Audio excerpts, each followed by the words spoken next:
met, because I mean, I asked him to answer one of the questions that I thought he had more competence to answer than myself. That's the question on finance at the African Revenue Summit.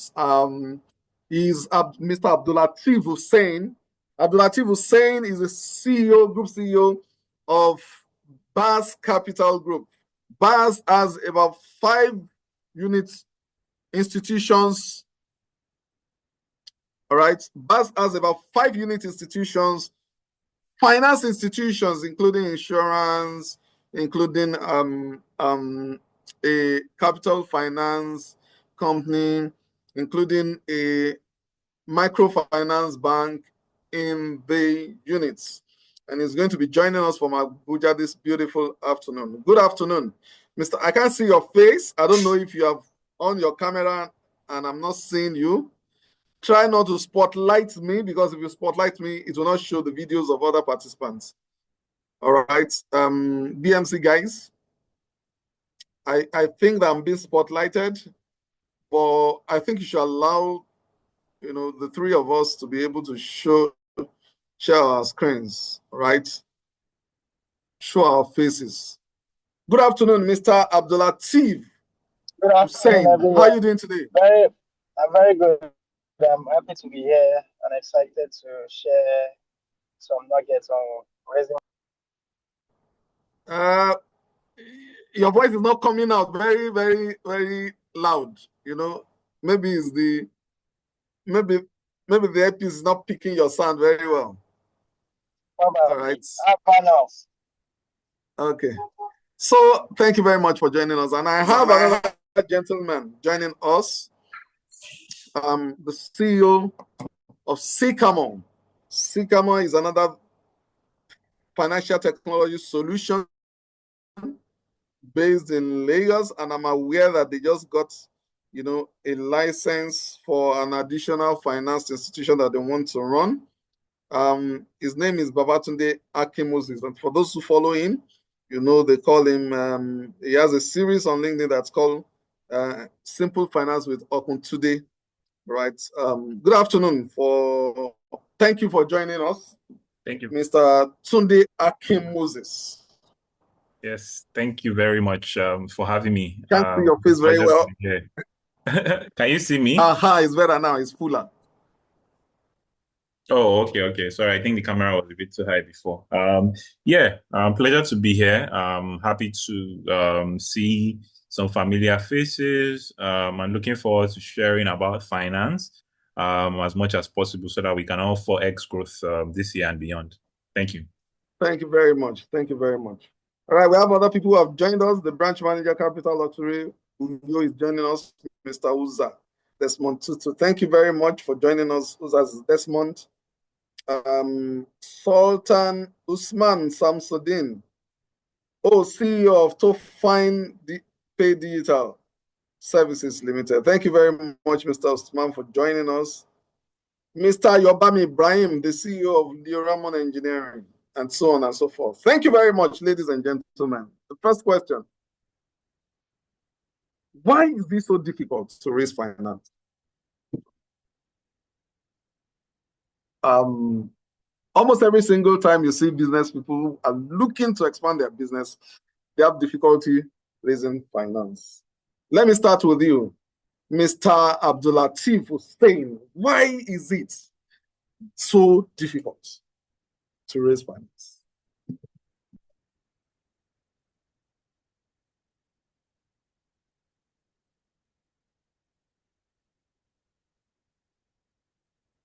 We can't hear you, Lateef. I think you are muted.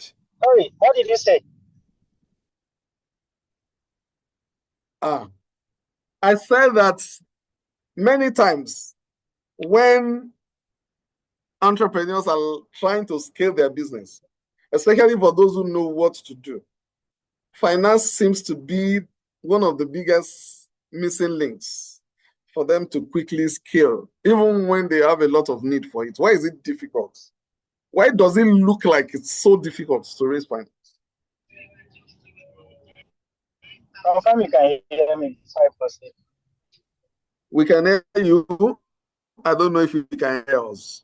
All right, thank you very much. So, in terms of financing and the difficulty I of think raising, the quality of the sound is very low. I don't know if it's me, if it's only me how about now? feeling How about now? okay. Is it Okay, I better think now? it's better. I think so. Okay, I think so. All right. So regarding finance and the difficulty of finance, it is dependent on the stage of business that you are in. So most of the issues that we get is people look for financing that is beyond their stage of business. So most of the times it looks difficult. So for example, now, if you are just starting out, what you should be looking at is more of FFO, family and friends, right? But you are starting out and you are going to go and meet a bank to finance you. Banks are not meant to finance your type of business. And there are also times when you are in the, for example, in the technology space, you should be speaking to angel investors, venture capital firms, but some people still go ahead and speak to banks. Though there are some business models that you can still partner with banks, for example, for on-lending arrangements and all, but those kind of conversations, you should know which conversations you're having with the bank, either to lend to you directly or to on-lend to your customer. For example, there's an LKF SME financing organization that's one of our clients. I think within a year of starting up, they unlocked on-lending finance from Stanbic IBTC, not direct financing for them as a business. So, difficulty in raising finance depends on the stage of business that you are in and talking to the right people for your stage of business. Thank you. You want to weigh in on that, Mr. Tunde? Yeah. I mean that's a spot on reason. I think the stage mismatch is very very key. And I think sometimes too, there's also some other factors. So for example, I think that as an entrepreneur, maybe not everybody realizes how key raising finance is to the business, right? So you hear I'm not interested in understanding accounting or my balance sheets, or all those things that I leave that to my accountant. And when when you don't have some of that as your it becomes more difficult for you to have conversations with people that want to raise funding for you. Like maybe you go to BAS Group, or you go to, even if you meet some senior bankers and they're asking you some critical questions, right? So sometimes as entrepreneurs or senior business leaders, not all of us have acquired the required level of knowledge. And that knowledge will also flow into what Latif has said, which is because you've acquired that basic financial knowledge, you then know that, oh, at this stage, I need debt. At this stage, I need equity. At this stage, this is what I need, right? And nobody's asking you to become a chartered accountant or a CFA holder or a stockbroker, but there's just some basic level of knowledge you need financially to be able to even have conversations with the people that can provide the capital. And so if you've not acquired that level of knowledge, then raising that fund might be more difficult than it needs to be. Thank you. All right. My second question, very straightforward. I think that's very, very, very fantastic response you have given. My second question, still to you, would be, what are the different kinds of funding that are available to businesses at the different levels of existence? I hear Latif say that if you have a mismatch between the kind of funding you are looking for and the level of evolution of your business, you'll have a lot of difficulty raising funding. So what are the different levels, right, of finance that are available to different businesses? And how easy is it really to get some of this financing? All right. Thank you very much. Confirm you can hear me once more. Yes, I can hear you. All right. So there are typically I was thinking, okay. There are typically three stages in a business. There's the early stage, the growth phase and also the expansion phase. Now, at the early stage, we are looking at people that just have an idea, or you're a professional and you are looking to start up. So at that stage of business, right, the kind of people you should be speaking to, first form of financing is your personal savings. You can't say you want to start a business and you don't have any form of financing. I mean, at the minimum, you should have some sort of financing, which could be personal savings, your friends and families, or, apply for grants, foundations, and any kind of means of financing that is within your reach. Now, for that early stage of financing as well, you are still trying to prove your concept. So in order not to also get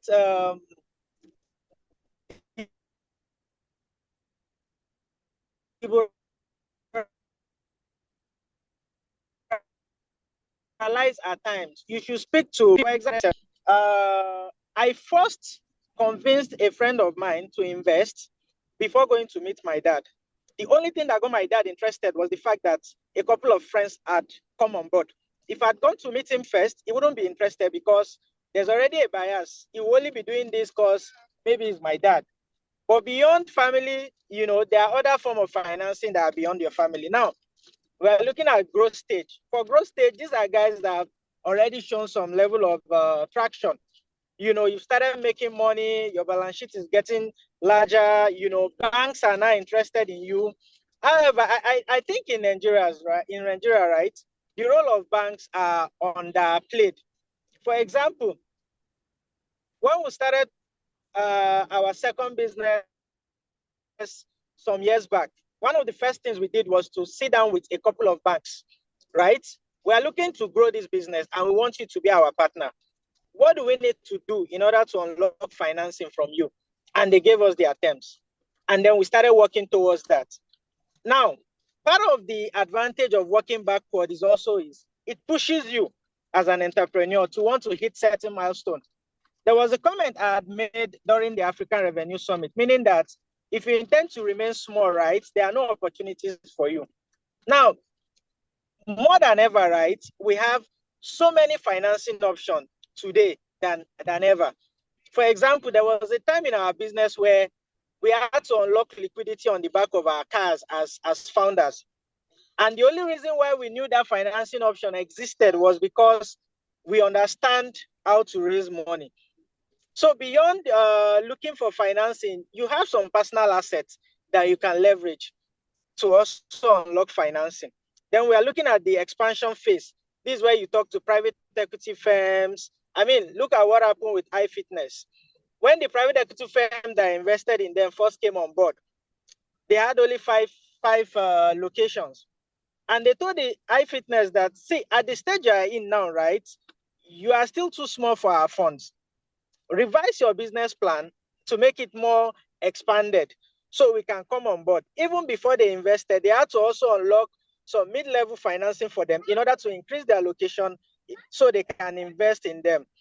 At the moment, there are some investors that have told us, oh, we're looking for cashew business that meets certain milestone, that meets this, that meets that. But we've been looking for businesses that meet those criteria. No business have met those criteria so far.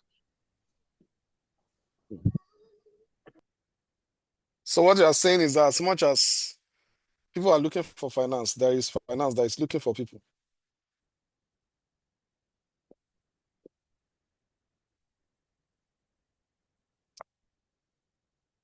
Latif, you are muted. You are muted, Latif. Oh, okay. No, I think we can. I'm done on that end. Okay. Okay. I don't know if Tunde wants to weigh in on that. I have a second question for you also. Maybe you want to take the two together just before. Yeah, I'll just take Let the me. two together. Yes. Let me just take the question. Latif mentioned that different businesses at different level, whether you're at the starting phase of your business or at the growth stage or at the expansion stage, that you have different financing options. What steps can businesses, take in preparation for raising funding at those different stages? Maybe before you do that, you can just weigh in on what he has said briefly. Yeah, thank you very much. So very quickly, I think he was spot on. He said it in the first answer, and even in this one, that there are different kind of financing you need. So there's early on, early stage financing, growth stage financing, and when you're established. Generally speaking, right? If we say financing is either debt or equity, when you're starting small, it's by the very nature of debt, it's difficult to get financing as debt because any debt provider wants to see existing cash flow. They want to know how you're making your money back, right? They don't care if you are changing the world or anything that you're doing, right? For them, what is primary is um, is really whether you can pay them back. So if you're a new business, it's unlikely you'll be able to raise equity. But as you grow, you can then start to explore debt options, capital markets, private equity, and all that. But I think generally speaking, if you a lot of raising debt still has to do with your network, right? A lot of raising money has to do a lot with networking and how much your kind of network, right? Which is why somebody from, I don't know, Silicon Valley might be able to raise certain amounts of money that somebody that only stayed in Nigeria can raise, but that's a separate issue. But that's just for, stage financing. Now, for preparation for fundraising, it's interesting because anybody that wants to give you money, whether debt or equity, they want to establish some side of track record. They want to see data and they want to see information, right? So the question is, do you have a good business plan? Some people would ask you for a business plan. Some people would ask you for financial statements and bank records and evidence of contractual obligations with your customers. So contracts, invoices, whatever it is, right? And this is why it's important that we keep records, very good records, because the preparation for fundraising, a lot of the preparation for fundraising, it doesn't start when you need funding. It starts before, right? So now we're still in Q1 of 2025. You should have your management account for 2024. You should have started the audited accounts for last year, even if it's not ready yet, right? Because if you come on this call now and Oga Bunmi says he wants to give you 1 billion, for example, because he's a big man, and he asks you for your last year management accounts, and you don't have it, you're not ready, right? You're not prepared, and that opportunity will pass you, right? So having good records, financial statements, contracts with customers, and even trying to build relationship with the person that needs the funding or that you plan to get the funding from before you need it is also critical, right? And it's just like sales. You want to establish a relationship with the bank, with the investor, so that you're on their radar. So when you come to them, you're not new anymore, right? That also is a form of preparation. It's subtle, but it is a form of preparation because if I go to a bank that I've had a 6 to 12 months relationship with, I'm no longer new to them, right? I can even start to say, oh, give me some Ogabumi has it. He's just joking with you. Please follow up with him. So I you can beg, I beg you. but good luck is preparation plus opportunity, right? So that preparation,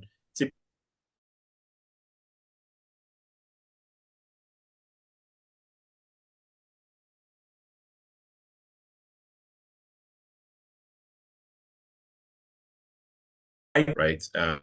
But it's good you have a big plan even ready, right? And that business plan might have projections as well. So those are some of the things that keeping financial records, starting to build relationship with the potential investor too, so that when you need that money, the person knows you have and I've also said before, educate yourself on the type of funding you need. Also, if you of uh, is different, is ordinarily different from the person needs. So if you if you've done a billion naira, the kind of money that you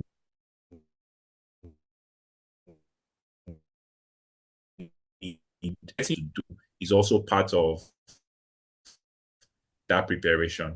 So yeah, I'll just stop there for now. Thank you. It's not one, ensure that your books are clean, that you're well.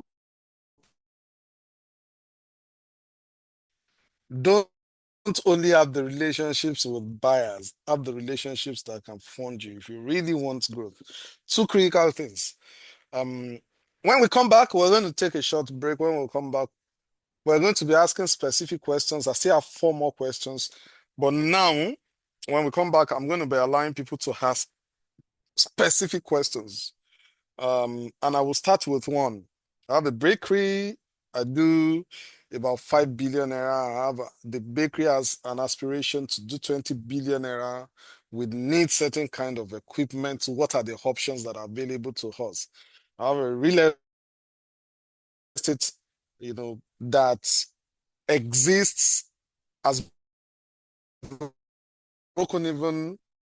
We have a new project times 4 what we have ever done, biggest we have ever done.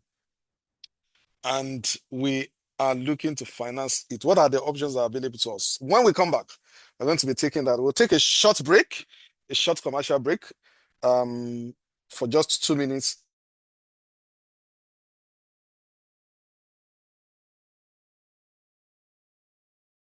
Closing a sale today is like scoring in an Olympic because it's been never this difficult to close a sale. It's been never this difficult to get a customer to buy.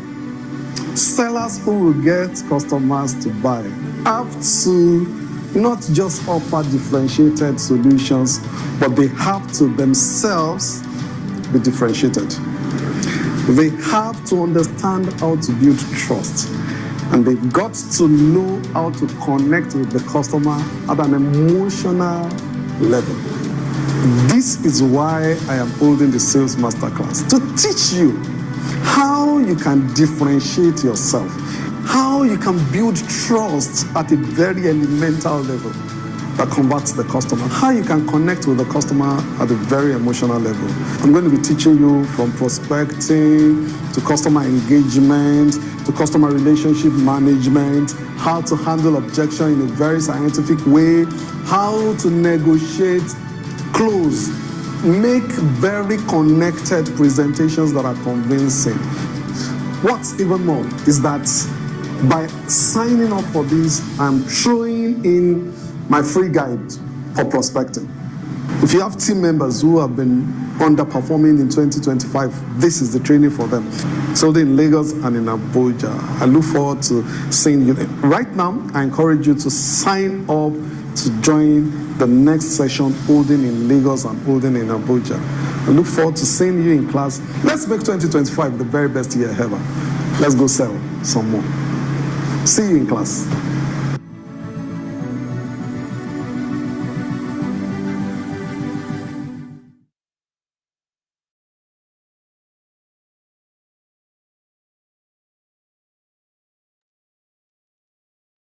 All right, thank you very much.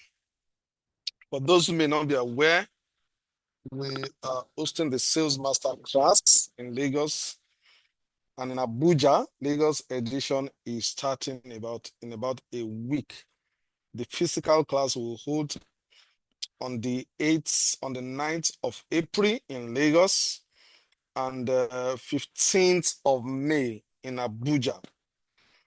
If you have salespeople who have been underperforming and you want them to achieve 4x this year, you need to send them to this training. I mean, you've heard it said there. Many of the participants have instances of closing deals right in class. Very practical, no holds barred, setting to help you deliver a transformed sales department in 2025. If you have salespeople who needs to edge up their game, send them to the Sales Masterclass. And the right time to register is now. My team will be dropping the link. You can register your interest. They will share all the details with you. The cost is just 240,000, but if you pay now, you will save 30,000 naira and pay just 220,000 naira, I'm told. The second class is a class on how to grow businesses in a more scientific way. It's a revenue strategy mastermind class. We call it revenue strategy mastermind. It's a strategy class on how to grow revenue in 2025. Buyers have changed, their behaviors have changed, but many organizations are still selling the old way, using old tools, and that's making them fail. That's making them underperform. They may not be doing terribly, but the way they are approaching the market is very different from the way they should be approaching the market. I would show you how to build a system. Interestingly, some of our participants and even our facilitators here have been a part of these trainings, and they can tell you that it's been very phenomenal. It's going to be a no holds barred session on how exactly you can put together a structure to deliver hyper growth, from how you create your sales team and formulate them to how you build the right kind of culture within your organization, to how you create a framework around sales development, account management, and customer success management, and all of that. All right. I think I should stop there.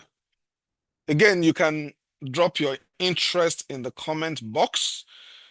In the comment box, there is the list. There are two links. The first one, sorry, my laptop is acting funny. Don't mind me. Can anyone hear me? Yeah, we can hear you. Yes, I can hear you. Okay. My laptop was acting funny. So you'll see the link in the comment section. All right, so we're back to class again, and the conversation gets even more interesting. Very specific questions, 2 of them, and I'll allow this gentleman to take one each, and anyone can go first. The first one is about the scenario of someone who's got a thriving business, 8 years in business, running a fantastic bakery business that sells, let's say, about 4 billion naira a year, and now there is opportunity for expansion, needs to grow capacity, capacity specifically for production machinery and for distribution infrastructure, including buses and especially buses and machinery. That's one such question, an hypothetical question. The second question is a business that has traditionally done, has erected some structure, a real estate business, and now they're doing their biggest project, though successfully, managed previous projects, but it's bigger. And they require maybe ×3 of the kind of money that they would typically require, because the project itself is ×4, ×5 of what they've ever done. What would be your advice? What do you think is the best way to approach this scenario, knowing that both businesses have existed for about maybe 6 or 7 years? Thank you. I'm going for. If you can just take 3 minutes All right. yes, you can go first. All right, thank you very much. We can just say 3 minutes to answer, 3 to 4 minutes, because there are many questions here, no problem. and there are many people who have questions. So for the first question regarding the bakery that is doing about 4 billion annual revenue, right? There are a couple of options. The more revenue you are making, and the more the bottom line, which is the profit, the more the options are opening up for you. For a bakery now, right? I can put the option in 4 buckets. The first is your bankers must be chasing you already.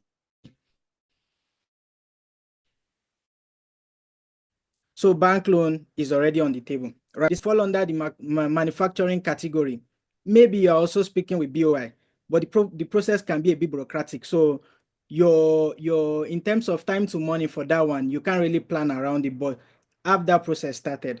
Now, the third option is you can also come to the capital market, especially if you have a solid corporate governance, your financials are in good shape, and at the same time, the operations of your business are somewhat the kind of operations that we can put structures around to give investors comfort, right? And because there are also machineries involved, we can structure sukuk or muraba contracts, right? That are the new form of financing, especially for equipment in this day and age, right? Those are the different kind of options that are available for the bakery. Now, why is the You want bakery to very talk a interesting? little bit about sukuk and muraba Yeah, as so now forms of finance? so the Islamic forms of financing have a bit of advantage, especially when it comes to asset financing, because one of the core principle is you should have an underlying asset for which money is meant for.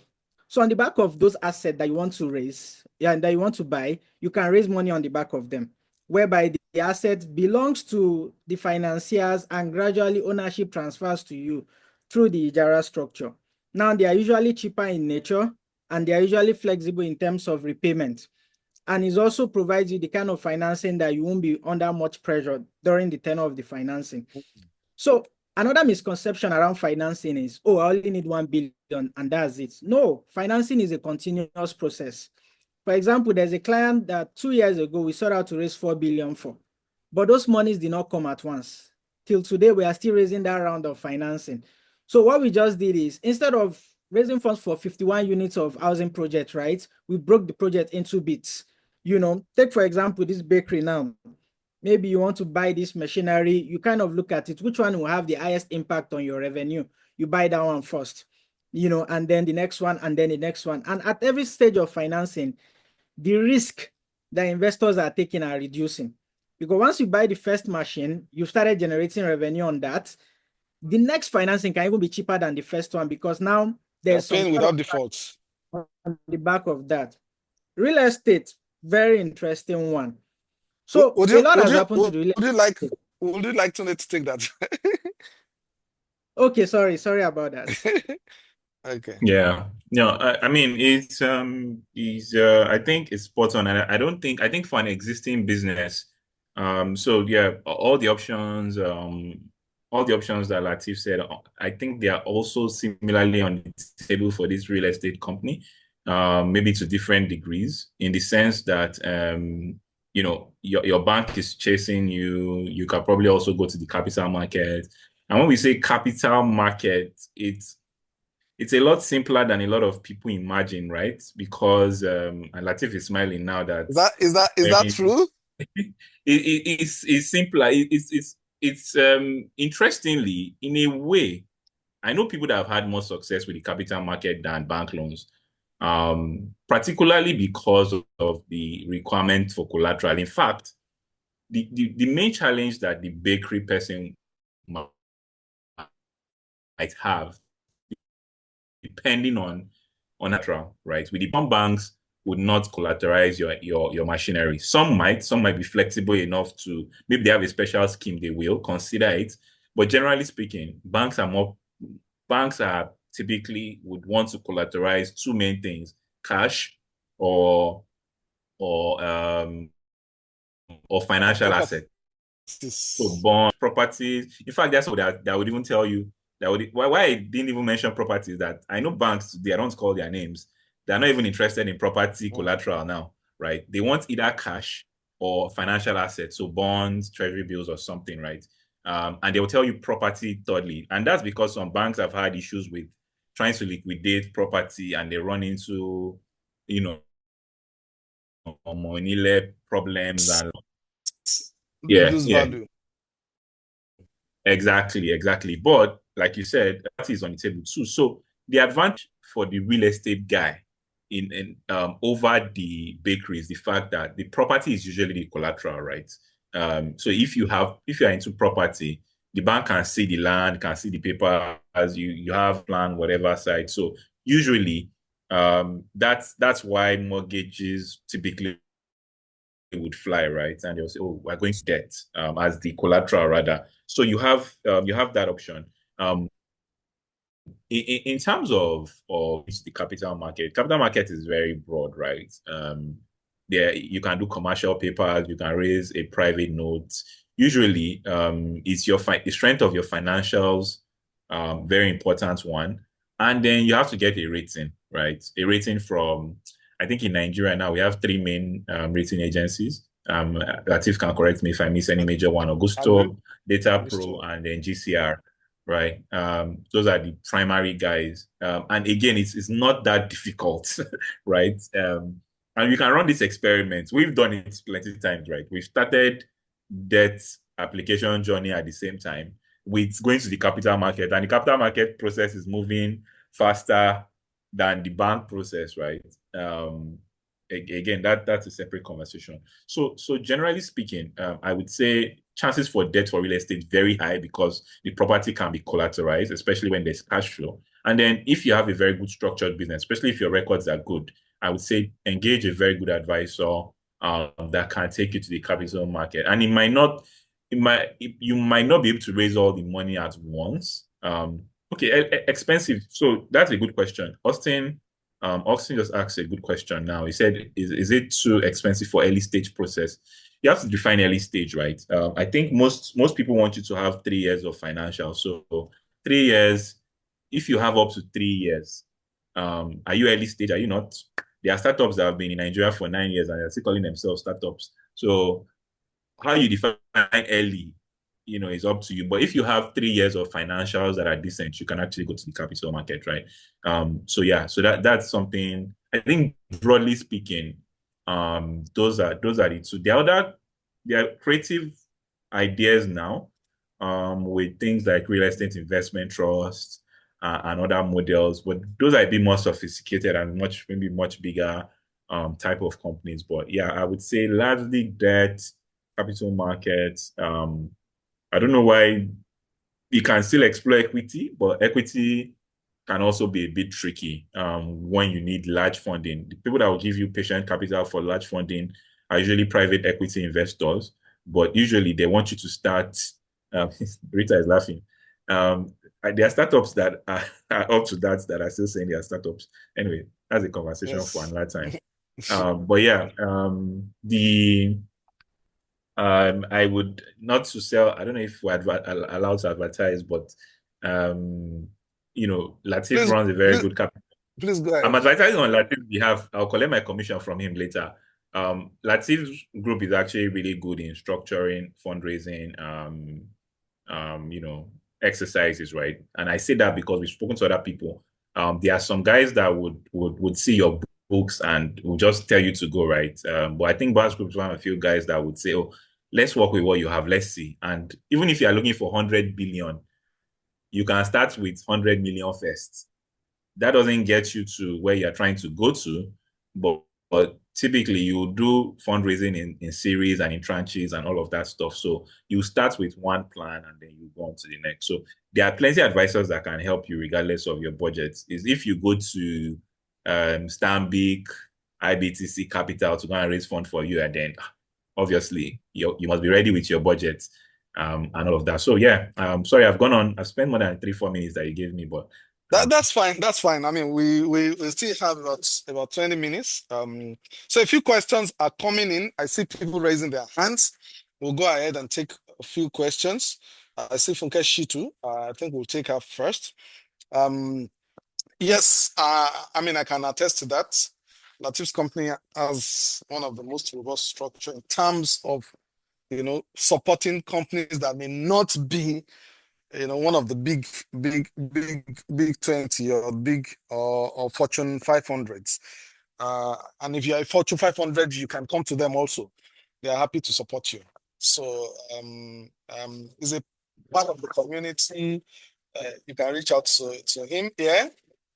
If you drop your details, I'm sure his team are going to be even paying attention. They will also call you, or you can. I mean, we won't be dropping his contact. I know you are asking for his contact directly. I would think that you should drop your contact and they would his team would reach out to you. I also know that Sycamore is one of the best guys you can reach out to for debt financing. I don't know if still finance businesses. we do. We do But actually. yes, so even though he didn't say it, but I'm sure that was one of the few companies that will give you some kinds of loan, maybe without collateral, or maybe very, you know, collateral that you can afford. That is not your mother's, your grandmother's uh,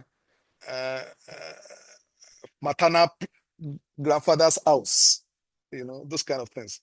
So you can also reach out to him. Any of them that you're interested in, please drop your details. I brought them so that they can support our growth ambitions. So we'll be going to them. Again, I like to say that if you're an executive here, one of the easiest way to raise funding is to expand your sales so that the conversation is landed, right? Is to expand your sales. As you're looking for sources of finance, it's important that you're generating organic finance, which is from sales, all right? And if you want to build systems that scale, one of the things you can give to yourself is to be at the revenue strategy mastermind. It's going to unlock certain level of growth in your business that you've not seen before because of the models that will show you on how to achieve the 4x growth this year. If you're interested in that also, you have a link in the comment box. Reach out, fill your details. My people will reach out to you and share with you the structure of the program intended to help you achieve the 4x growth this year. All right, so we'll take Mrs. Funke Shitu first and come to Rita second and Mr. Sulaiman Sonny next. All right, so they're dropping their details and Mr. Latif and Mr. Tunde, if you also want to drop the details of someone in your business who they can reach out to, not necessarily, again, not necessarily your direct contracts.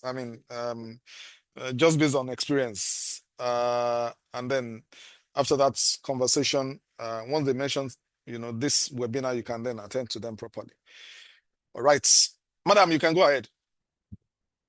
Please, you have 1 minute to ask your question, so be as direct as possible. Mrs. Funke Shitu, you can go ahead. If she's not available, Rita Babalola, you can go ahead. Okay, good afternoon, everyone. Thanks for the opportunity to be on today.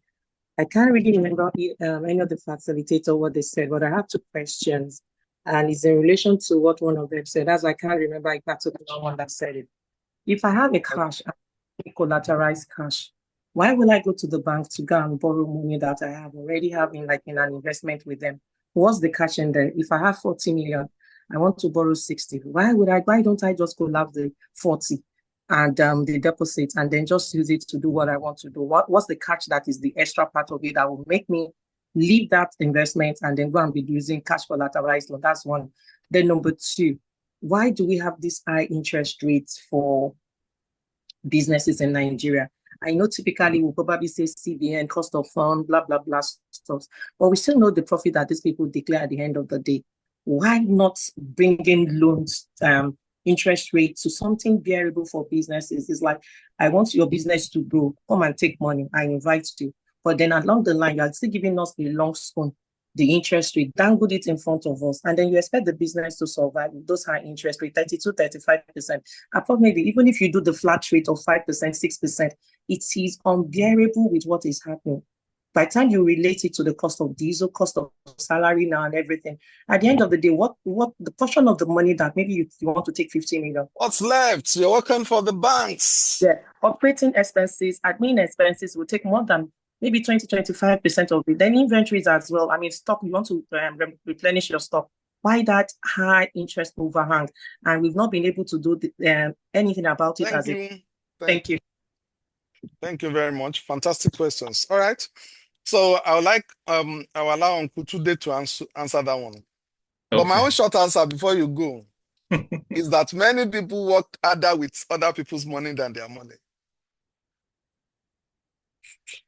Okay. All right, please go ahead. Yeah. There are 2 broad questions, right? One is what is the essence of cash collateral? And the second is why are interest rates high? The first time I heard about cash collateral, I had the same reaction, Madam Rita. I think I found it very ridiculous. In fact, there was a particular bank. The relationship manager was chasing me for a long time. Go and look for, we should go and look for property to come and take a loan. We should go and get property. That's the only thing. He loves Sycamore. Blah blah blah. I said, okay. We arranged property, and I now sent the application to this guy, and he stopped speaking my calls. Right? He didn't say anything, and then one day he just shows up with his regional manager, and he tells me, sorry, it's only cash we are going to take as collateral now. And I said, I don't understand. He said, that's the policy of the bank. I said, but if I have cash, why would I be asking you for cash? He said, sir, that's what they said. Though it's not my fault. I'm not the managing director of Unicom. So what I realized over time is maybe I can say something to help you, maybe shift your mindset a bit. And I hope it helps. That's what has helped us in terms of thinking about cash or collateral and cash generally. Now, as a business, right, we save and invest, right? So we make small revenue in a month. We keep some money aside. We keep some money aside. We kept keeping money aside, and that money had grown substantially. To say, let's assume we kept like 30 million in savings and investment. Now, because we didn't want the money to lie idle in the bank, we took those 30 million and we bought bonds and commercial papers and some other instruments, right? Because if you see what's been happening in the market for a few months, commercial papers, really good rates, 28%, 30%, even the FGM bonds were very good. So we said, don't leave cash in the bank. Let's invest this, our savings and investments, right? So we invested that money and we kept buying some of those instruments. Now those investments grew up to, let's say, again, an example, 50 million naira, right? Now, when they grew to 50 million naira, we went back to the bank again and we said, oh, are you guys ready to now give us loan? And they say, no, they can't give you loan. But you guys have any investments anywhere? And we said, oh, yes, we have this money that we've been accumulating in bonds for a while. And they said, oh, okay, this is good collateral, right? And that then became a good way of getting our loan from the bank. We couldn't get up to the 50. I think maybe 30. I'm just giving proportion now, right? Because they will typically do a 125%, 125%, 130% collateral cover. So we're able to use that 50M investment. We're still earning interest on it. We're able to use that money to get like a 30M loan from the bank while our investment was still there. That is when it started making some sense. So think about it. Some of us here, now think of yourself as a business. Imagine you have 5 million naira in piggy vest. And somebody says that because of that 5 million naira in piggy vest, if we do some documentation around it, I'm able to give you a 3M loan. So think about using like your savings or investment that you're still earning interest on to get extra capital to continue to grow. I think that's an easier way for you to think about it than cash. Because if you think about it as cash you have, you're never going to get over that mental barrier of, why am I giving you cash to get cash? Think of, oh, I have this savings, I have this investment. I'm still earning on it, but I'm using that to unlock extra money to grow, right? Which is what we've done. In fact, we're surprised that our savings as a business were enough for us to even get some of the facilities that we have today. But we grew that over time, and that's what has happened. So, yeah, exactly. So thank you. That's making sense, Rita. I'm satisfied with that answer. So, the second one is a bit, second one is Yes, a bit. please Let me go ahead. hurry up. Okay, sorry. Yes, So the second one is a bit more tricky about the cost. I said something very sneaky now to give myself a very good excuse in the second answer. I said that corporate bonds are expensive, right? So Dangote went to the market last year and he raised commercial papers at close to 30%. So Dangote is who you will call a prime customer. They give him the best rates. So if Dangote is borrowing money at 32%, Dangote, one of the richest men in the world, right? And we are enjoying, as borrowers, we're enjoying as investors that invested in the bond or the commercial paper, we're enjoying that 32%. The person that is going to use that money cannot give it out at less than 32%, right? And that underlying 30 or 32%, like you already mentioned, even if I'm going to just repeat your question to you to an extent, it's because of the economy. unfortunately, is inflation, it is cost of doing business, all of that stuff, right? But I would say something, and I hope that's how it pans out. This year, there is a high likelihood that cost of borrowing will go down as the year goes by, right? Because there are some good signs around the corner, especially for the fact that inflation has been rebased. Even if it is cosmetic, it actually had an impact on treasury bills. It had an impact on the market. Now, it's only for CBN to recognize that impact. They have not done that yet, but the expectation is that in the next few months, we should come back to the 20s, mid-20s for loans, right? So we'll be a bit patient. We are going through a temporary reset. And hopefully towards the end of the year, we should see loans come back to the mid-20s. It's still not fantastic, but it's just the reality. At least it will be cheaper because right now, if you get a loan from a bank, it might be up as much as 35, 36%.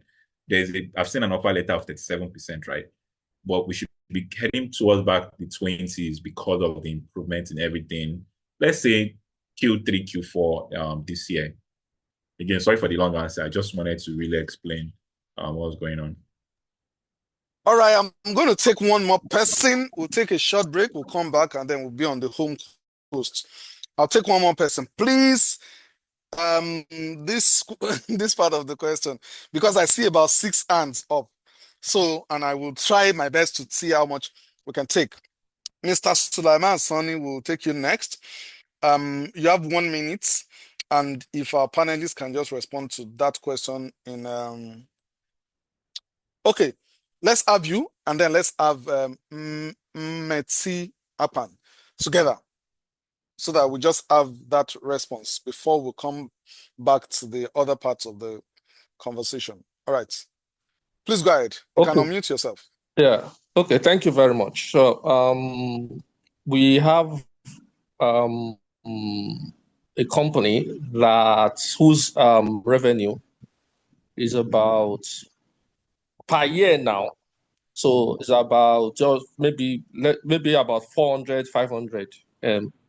So what do you think? What sort of company? What sort of company? What do you do?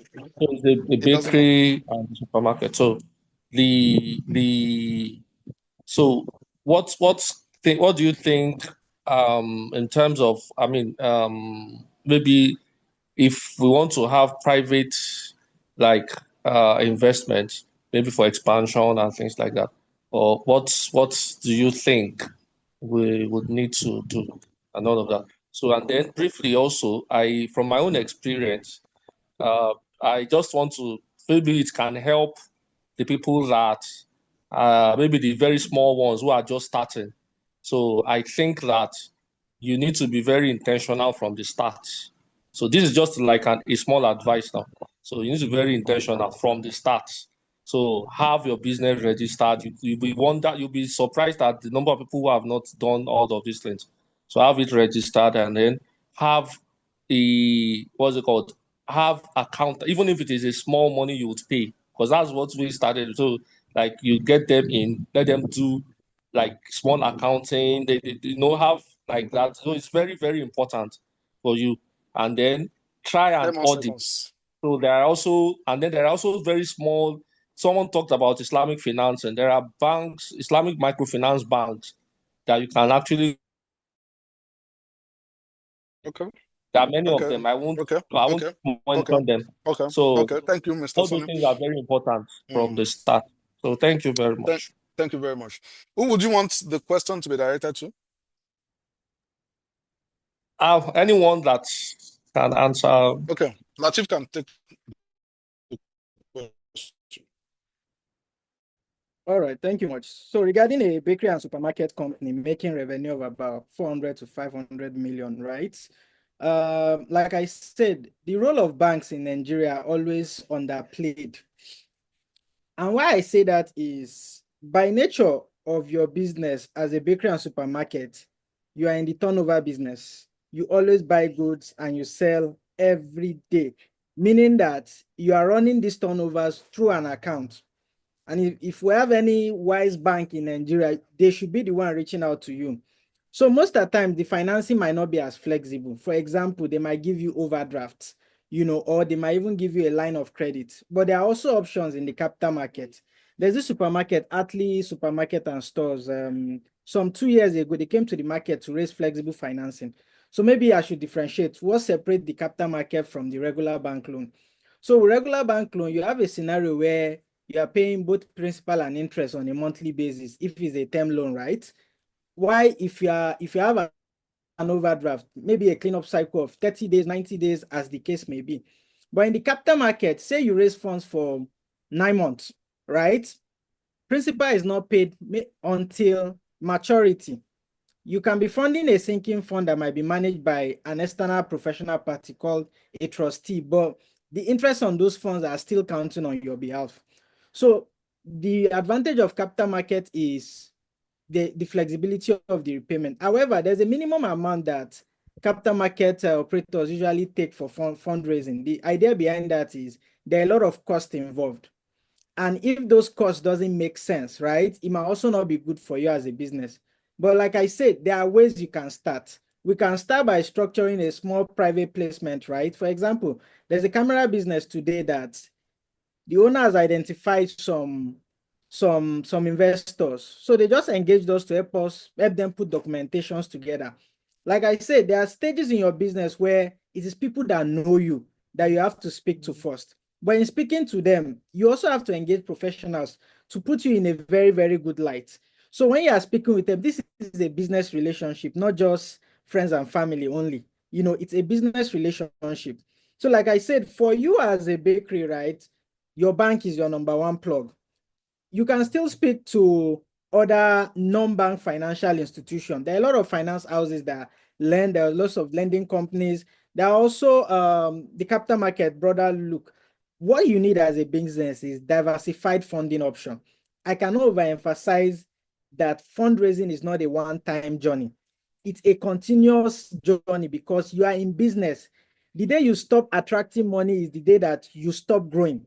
So if you're looking to attract funds, right, have a plan. This is also where you separate the role of accountant from CFO. Most businesses have accountant, not CFO. If you have a CFO should understand that you need multiple financing sources and you have to go at each of them at different stages, but you have to start conversations to unlock each of them.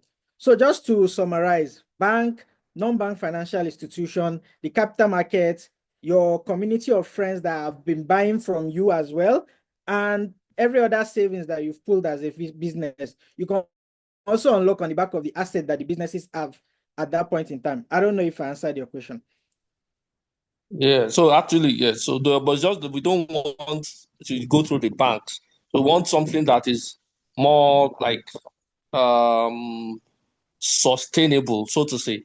So we actually have banks. We've spoken to them. It's just the terms are not, the terms with banks are not Favorable. very favorable at all of that. So something like So a like I said, partnership that. just have a diversified funding sources. In fact, the role of the capital market, a lot of people don't know the advantage of the capital market, though capital market today might not be practicing the name. As the name implied, it's supposed to be market for long-term funds. But because of all the uncertainties in the market, the high rate and everything, the market prefers shorter tenor means of financing for 6 months, 9 months, and at the max 12 months. But at the same time, it's an option that is open. But we are BAS, right? There's a way we carry you, especially when you are making good revenues and you have good structures around your business. We can start with a smaller amount, 100 million, 200 million. We can do a program of 1 billion, 2 billion. There are a lot of real estate firms today that have balance sheet of 20 billion.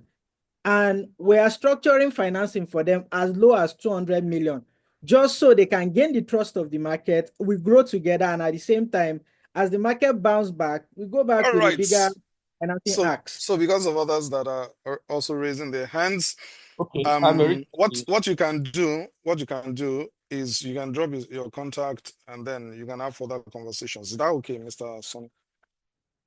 Yes. All right. So I'll take Metia Pan, Babatunde Ijeboy, Sultan, and Abdul Amit. We'll take the four of them together. Let me say again that the sales master class for your sales teams and for executives is happening starting this week. It's going to be a way for you to build the capability of your sales team to exceed the target of 4x this year, right? The link is being dropped for you to register them. And for the revenue strategy mastermind, which is a growth strategy training based on helping you understand how you need to structure your business to deliver hyper growth. That's the essence of that strategy mastermind. It's also starting this week. We have 2 virtual classes, but the physical class will happen in Lagos on 7th and 8th respectively, and in Abuja on 14th and 15th of May, respectively. Do not miss an executive. Don't miss it. I promise you, it's going to be one of the best way to raise internal financing. All right. Click that link, register your interest. My team will share the remaining details with you, whether for yourself or for your team. So in that order, Mr. Akpan, Mr. Babatunde, Mr. Abdulhamid, and Mr. Sultan. In that order, 1 minute each. It's already 5:09, and I'm intending to close in the next 10 minutes. So it has to be 1 minute each. All right. Okay. Can you guys hear me? We can hear you very loud and clear. Oh, good. So I have 2 questions. I'll take them very quickly. Thank you for the opportunity. So I have a manufacturing company in Nigeria. We are still in a growth phase. We are not doing big numbers like you guys are mentioning. All these 400 million and billion is big for us, but yeah, we are doing 30 to 50 million for the past I'll say 2 to 3 years. Profit margin is around 20%. So we are looking for financing to be able to expand, reduce our operational cost, of course, to increase that profit margin for us. And we can do that by bulk raw material purchase and getting more machineries in. So literally, we are trying to also expand. So because of our profit margin, we are kind of afraid of getting huge loans that might eat deep into our current profit margin. So what will be like our best revenue option, and where can we connect with them? So that's one question. And the second one is I've been hearing capital markets. Obviously we are still kind of like new to the business space. So how much revenue do you need to be doing to consider the capital market, and where can we Fantastic question. Fantastic question. Latif will take that question. However, Mr. Babatunde, before we come back to Mr. Latif, please go ahead. 1 minute. Okay. Thank you very much. My name is Babatunde Jembola. I'm the CEO of Shetram Gas. We developed a gas metering system for homes and for commercial businesses like hotels and restaurants. We've finalized everything. We've done all the necessary developments now. Now we want to start installations, and but we've got a contract with a company, an estate company in Abuja that wants to build 3,000 homes in Abuja, and now they've started. But we're having constraint regarding financing it. Like now, sending our manufacturer, because we have to develop that system and then send it to China, and then they finish it and then send us the samples of what we've done. But right now, the issue is financing that project, sending money to them to build, to manufacture, and then send those products so that we can start installing in homes. So these are the things. How can we get that finance to do such huge project? And since we're just starting. All right. Thank you very much. Thank you. Good question. Then let's have Mr. Sultan and then Mr. Abdulhamid. All right. That question can be taken by Mr. Babatunde. Good evening, all right, Mr. good Sultan. evening, everyone. Can you hear me? I can hear you loud and clear. Okay, good evening, everyone. My question is to Mr. Tunde Akin Moses. Maybe when I joined, I didn't get your profile very well. I'm the MD CEO of Tofine Logistics. We are senior partner to some of the biggest fintech companies in this country. So recently, we got we are preparing to move to our own fintech platform. It's called Tofine Pay. And then we are looking at either to go for the super agent from CBN, which covers the financial inclusion, bills taking, subsidiaries and subscriptions and all that. While we still have a fintech affiliation with other companies. I just want to know if you have a kind of idea how we go about this regulation papers, statutory obligation from CBN and all that. Thank you. All right. And lastly, Mr. Abdulhamid.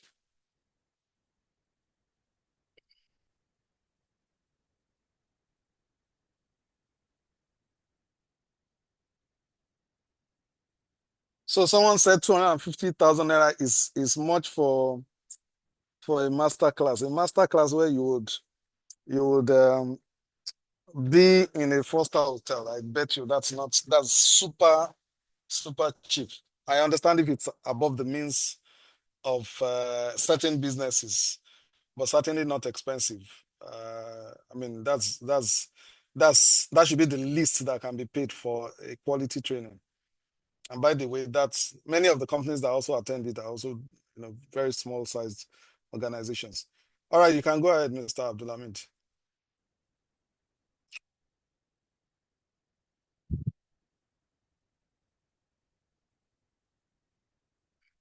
I'm not sure he's here with us. Maybe someone else will just take that slot. Chinemeze Nlewedim. I hope I did not commit a mockery of that name. It's fine. I get that regularly. All right. Good evening. Good evening. Yeah. Okay. I sent some messages to the message platform, but maybe it wasn't taking some questions I sent. All right. I wanted to ask. We're running a bakery, and we are at the advanced stage of getting funding from BOI, and we are looking at BOI asked us to pay to get the finance from to pay for the equipment while they refund us in 2 weeks. So we're looking at options. We've raised at least some percentage of the amount, about 40%. Then we're looking at getting the other percentage to get the equipment, then seek for the refund from BOI. What are the options that are available at this situation for us? Okay, so do you have any particular person you'd like to address the question Any of to? the facilitator can help with that, because I know you talked about Latif and Sycamore. So I was looking at what other options. All right. So let's have the two of them take two questions each.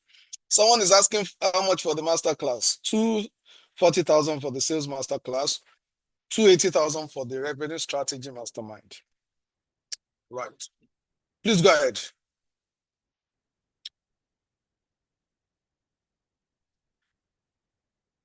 Mr. Tunde Moses. If you can just spend 2 minutes, 1 minute. 2 minutes. Okay. Yes. Okay. Yeah. Okay. I think there's one that is not really a finance question. I think Sultan's questions about once you get a super agent license. There are two ways. I mean, we just finished the CBN, or we're still on a CBN licensing project. I would say two ways you can go about it. You either hire somebody to help you, hire somebody that's done it before to be a staff that's the work and hiring the person for, or you get a consultant. the advantage, they have advantages and advantages. With your staff, you probably pay, you spread the money in salaries, right? Consultants will take a box on maybe 10 million, 15 million, whatever, depending on how they charge.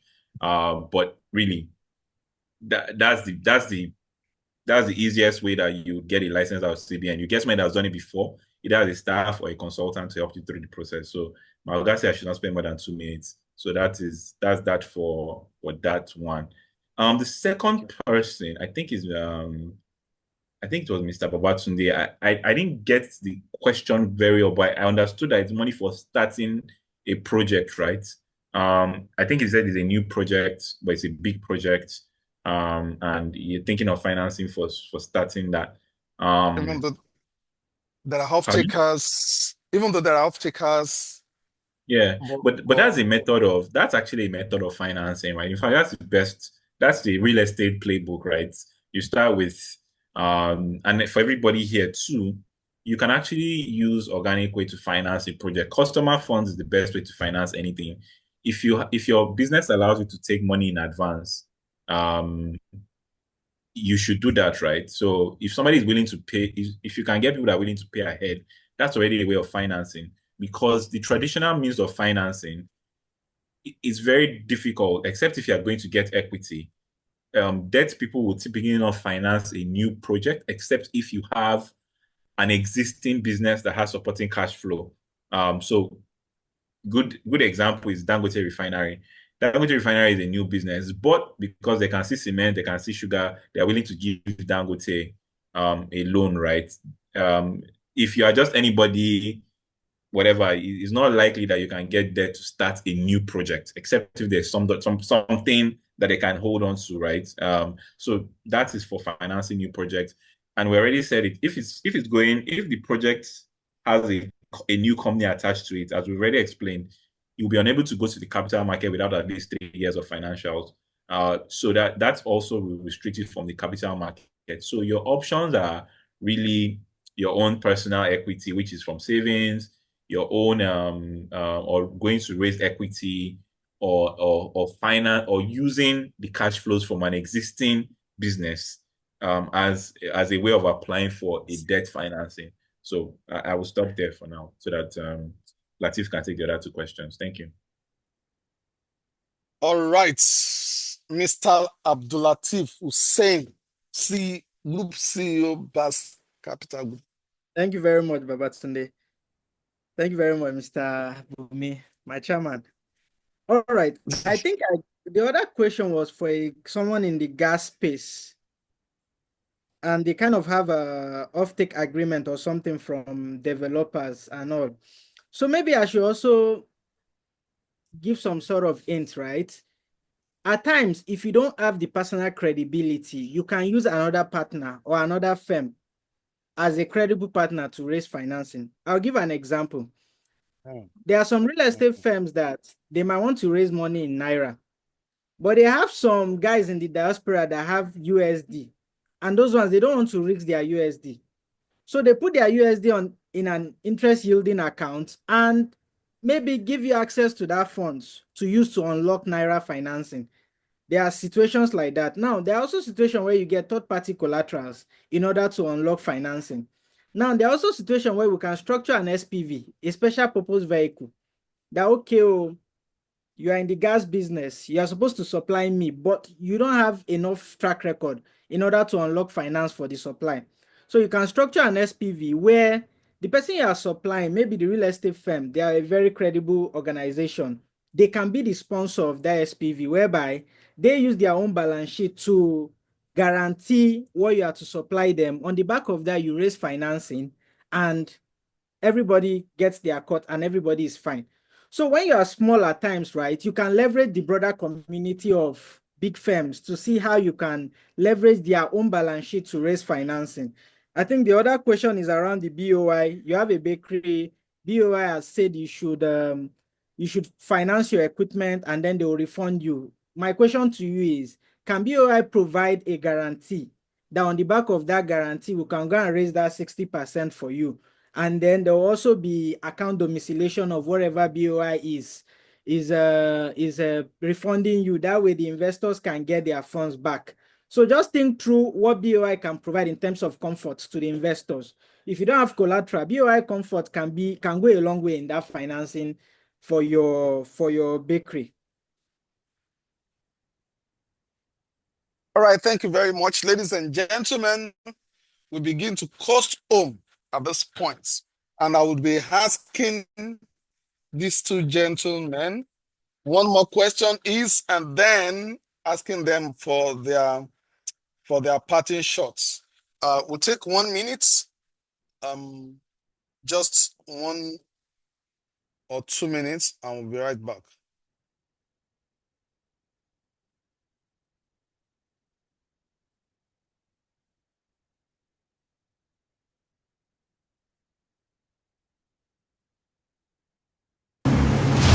Many customers are longer buying the way they used to buy. In fact, since COVID, customer buying patterns have evolved dramatically.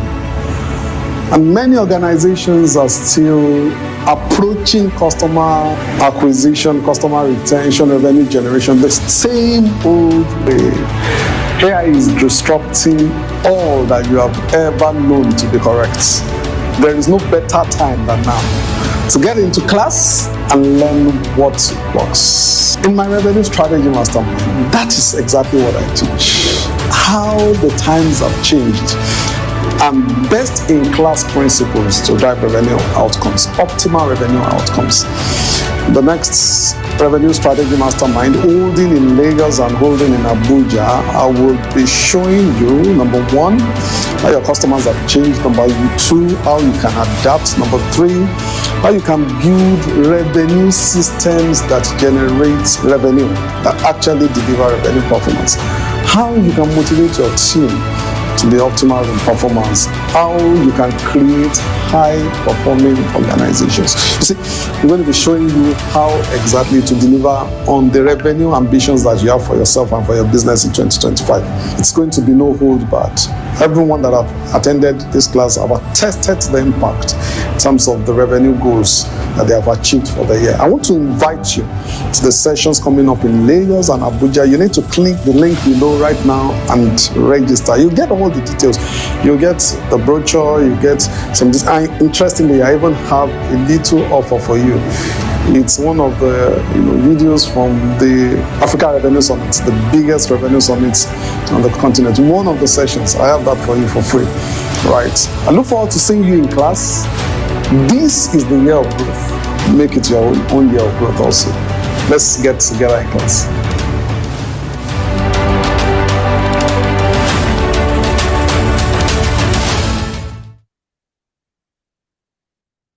Ladies and gentlemen, this is the year of growth. My mission, my vision is to help you grow in 2025 and ensure that nothing holds you back, that finance does not hold you back, that lack of capabilities do not hold you back, that having the wrong team does not hold you back, that poor execution does not hold you back. That's my goal. All right. If you want to be a part of the Revenue Strategy Mastermind, click on the link below. My team will share with you the details. It's starting in a couple of days. You cannot go wrong attending the Revenue Strategy Mastermind. Some of our speakers at Africa Revenue Summits actually came to the Revenue Strategy Mastermind. For example, that was where I met Mr. What's his name now? The speaker who spoke alongside myself on the panel on day one. Mr. Abdulatif, yeah? He's been a part of it and so on and so forth. No, aside from Abdulatif himself, one of the speakers at Africa Revenue Summits. Mike Dada. Mr. Mike Dada. Mr. Dada, yeah. So Mr. Mike Dada himself was part of it. Right. So again, I mean, it's not your regular kind of training where you are being motivated and you're sharing motivational speaking. Come off it. It's the kind of training where you get very actionable insights. And if somebody like him can say he got a lot of actionable insights to grow his business that is in tens of billions of naira. He's doing business in tens of billions of naira. I mean, several tens of billions of naira. That tells you the value of it. And you also leave the class with very quality networks in Lagos and in Abuja. You can click the link below, register your interest. Don't miss it. Don't miss it. Single day physical, 2 days virtual. Powerful. All right. So as we coast home, I'm going to be asking you both for your parting shots. And thank you very much once again for coming to come and share very freely. You know, we scheduled this since Africa Revenue Summit as one of our follow-up sessions. We have 3 of them. One of the beautiful things that helps you to achieve your goals is ensuring that you stay true with whatever you have planned to do. We scheduled those 3 sessions. This is the first of them. And we're going to have them.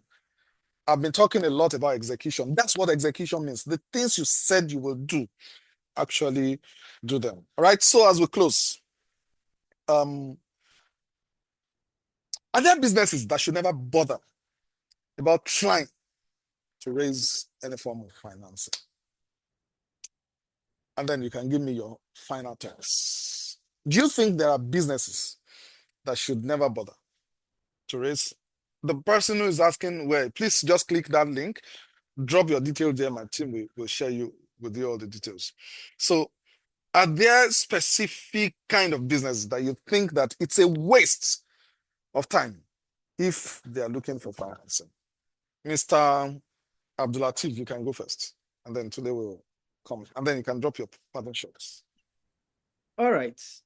In terms of businesses that shouldn't bother for financing, I think I'll look at it in 2 categories, right? One is businesses in the consulting space, especially when what you are providing is your own personal skill set, right? Like say you just do trainings and, because when you're looking for financing on the back of trainings, maybe you're training CBN staff, for example, and there are times that they might pay you later and things like that, right?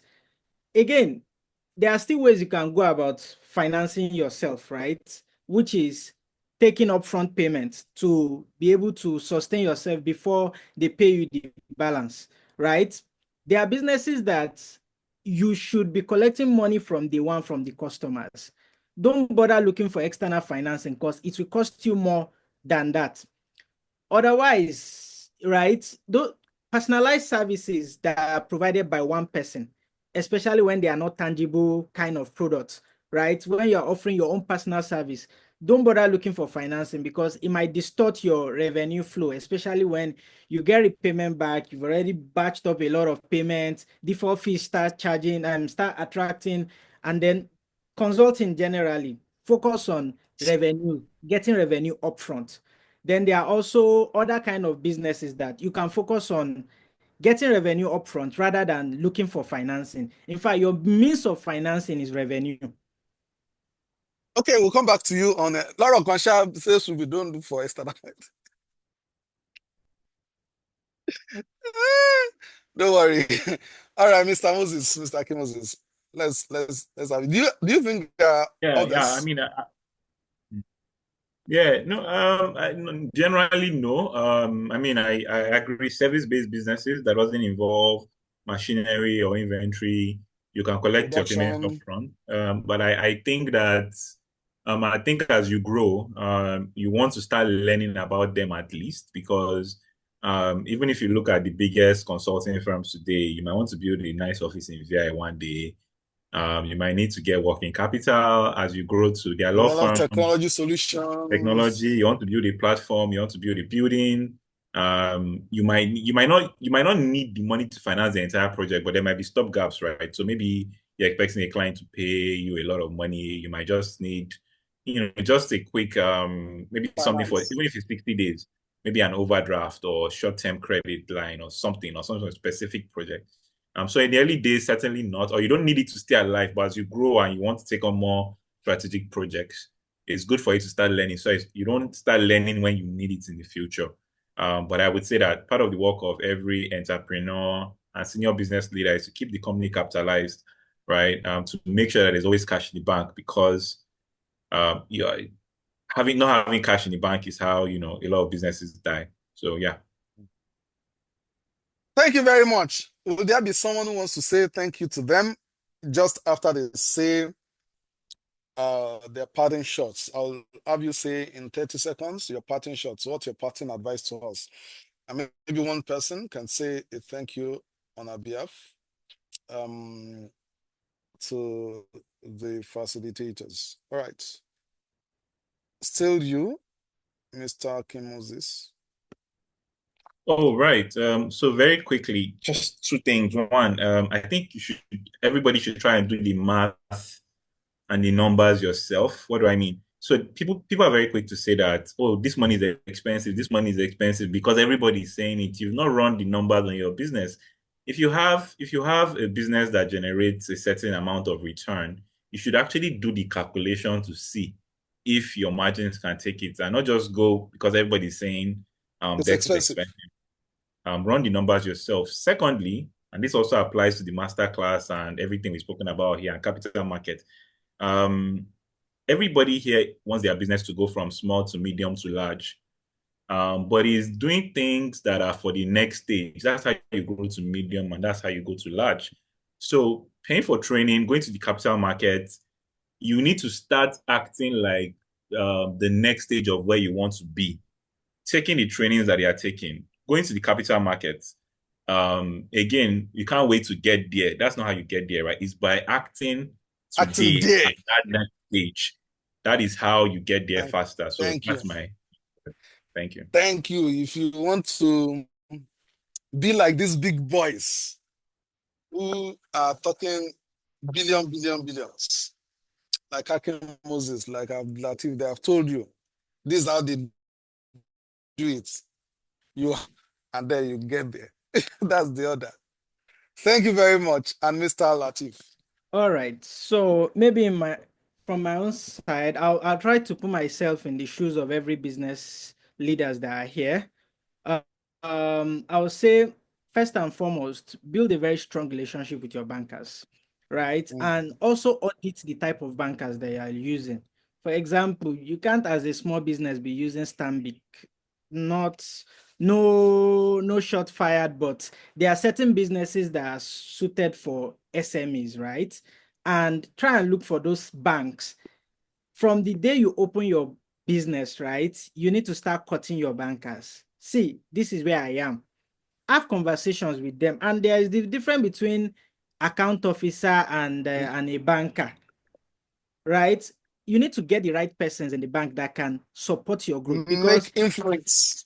there are They are certain influential. there are also certain branch that you need to be dealing with. It's not all branch that can support you. There are certain branch that they are growth oriented, right? Where every transaction there is about supporting businesses. So be close to your bankers, right? And then at every stage of financing that you are thinking, if you are trying to raise money, right, don't limit yourself. Just think about it. What are the different options? There are, in the early days of our business, right?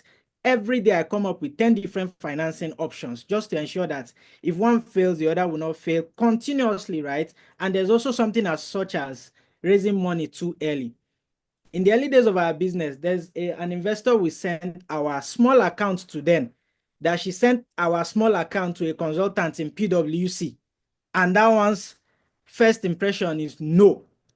But we courted that investor. We kept on giving her feedback, giving her feedback. And when we needed to make a big acquisition, she financed it then because of the feedback we've been giving her. So because an investor tells you no today doesn't mean they are not going to be interested Don't sometime. close that door. So just be giving them updates continuously. And one day they will be interested, especially when that new opportunity provides the safety net that they are looking for that you didn't provide back then. Thank you. Fantastic. Ladies and gentlemen, as we close, I just want to summarize some of the things that have been said here that are very important. Number one is the part of relationship. Keeping very, critical relationships 360 degrees. And this is so important. And if you're an executive, you're not doing that, I'm sorry, you are not building your business. ensure that you have people who, not even because you want finance, not because you want them to buy, people who can put in a word for you, whatever you want to do. It's important, your finance. The second thing I've taken away from this conversation is that you must be acting like where you want to be. You must be doing the things that the people who are in that future that you seek are already doing. You can say that you're a small business today, but what are the other businesses that you admire? What are they doing that you're not doing right now? Start doing them. Ultimately, the door to the next step that you're praying about would open, including taking the sales master class. Yes. Including taking the revenue strategy mastermind. Yes. Those are some of the things that some of the guys that you're seeing and admiring that they're doing. I would dare say that last year alone, Mr. Abdulatif was in our classes 2 times. Not because he didn't have any other thing to spend money on or he didn't have the time, right? So please do that. Number 3 thing that I've heard said here repeatedly is that you must let your ambition be big. Don't be small from day one in your mindset. In your mindset, we've been talking about 4x, we've been talking about 10x, we've been talking about 8x. It's important that your mind should align with that reality. All right. And I still see some people that lean back, whether it's on the group, as many as people that want to be pushed on the group, you know that I've been very, very flexible, ensuring that, you know, if you bring out what you do, I intentionally promote it. If I get a glimpse of it, don't, because it's also small thinking, hiding yourself, hiding what you do. If you are in our community, you will know what Latif does. It's impossible for you not to know him. That is a level of internationality that produces growth. And the last one that I've taken away from this session since morning is execution. Drawing back to the central theme of what we have been learning this year. Don't forget, what again is our goal, everybody? What's been our goal for this year? Minimum, even though many people are aspiring beyond that. But what's our goal, minimum, this year? Can anybody tell us? No, not you, not you. Can anybody unmute their voices and speak to us? Anybody? 4%. 4x. Okay, 4x minimum, and that's what we want to achieve. 4x. Please, 4x minimum. minimum. Absolutely. You see, this man is not in Lagos as I'm seeing him like this. He's not in Lagos, I can tell. He's probably inside one forest looking for another plot of land.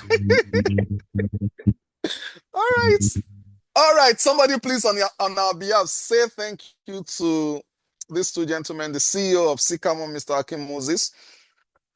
He's one of the best known fintech companies in Nigeria. And if your company is looking for debt financing, I tell you, he will drop the contacts of his office. You can reach out to him. They'll be happy to look at a case-by-case basis, your books, and tell you what is possible. The same thing goes for Mr. Abdulatif Hussein. He's one of the most consummate bankers, who is a young person who will be able to sit with you in a very innovative fashion, not just going through the books. He can also guide you. You can, reach out to his office and say, oh, you came from the Forex community. We'll give you all this. Thank you very much. Mr. Kingsley Akadidi, would you mind to say a word of thank you to these 2 gentlemen who have come to bless us with their knowledge this beautiful Sunday afternoon? Hello, thank you so much, sir. First of all, I really want to appreciate you for your program and your training. We are getting our values, and I appreciate you, sir. I belong to other training, but yours is getting the value. So thank you for the opportunity. Also for our today's speaker, really want to appreciate us. I think I came in late, but I've learned a few things, and today's training is what to be even paid for, because this is the heart. This is the heart of all businesses. Outside vision and goals, we cannot achieve anything without money. without Without business. finance, so you can't. After all the strategy, execution, and more cash is the end product. So I appreciate today's speakers. I'm blessed, and I believe our community also, we're also blessed. We have learned something, especially the aspect of the bond, saving through bond. I've caught that one, and I'm not wasting time. By April 1st, I must register with any firm that can link us to bond savings. We'll start saving towards bonds. Thank you so much for the impact. We are grateful. And also, our it is these two people that you must do it through. It is these two people that you must do it through. Okay, yes. Any opportunity that come in this community must be retained in this community. Yes, sir. Our money doesn't flow out. It flows within our community, sir. I'm interested. Thank you, sir. I appreciate it, sir. All right. Thank you, everyone. God bless you. Send your people to Sales Master Class. Send your Chief Operating Officer to Mr. Kim Moses. Send your CEO to RSM. All right. Thank you, everyone. Let's have a fantastic week ahead. Yeah, you can drop the contacts so that they can reach you, Mr. Latif, Mr. Kim Moses. You can drop your contact. The contact of your business, sales team at sycamore.ng. Send an email. You'll be engaged. That's a phone number that you can reach. Reference that you are from the 4X community or 4X webinar, and they will reach out to you. Thank you very much, everyone. Have a fantastic week ahead. Closing a sale today is like scoring in an Olympic, because it's been never this difficult to close a sale. It's been never this difficult to get a customer to buy. Sellers who will get customers to buy have to not just offer differentiated solutions, but they have to themselves be differentiated. They have to understand how to build trust, and they've got to know how to connect with the customer at an emotional level. This is why I am holding the Sales Masterclass, to teach you how you can differentiate yourself, how you can build trust at a very elemental level that converts the customer, how you can connect with the customer at a very emotional level.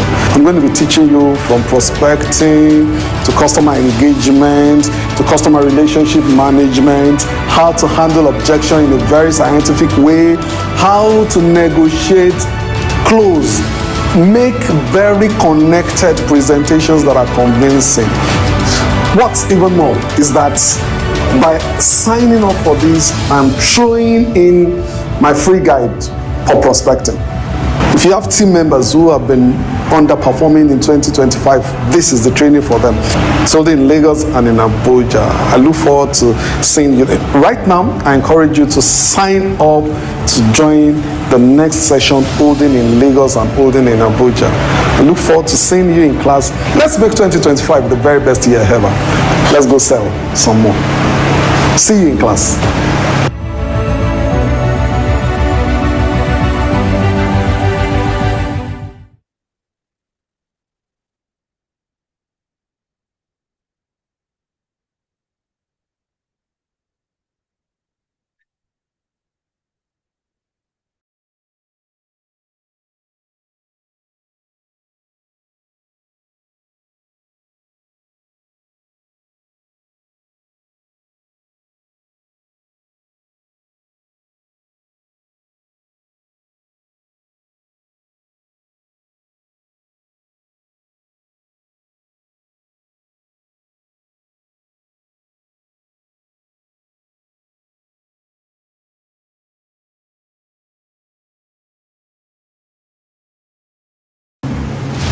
Many customers are no longer buying the way they used to buy. In fact, since COVID, customer buying patterns have evolved dramatically.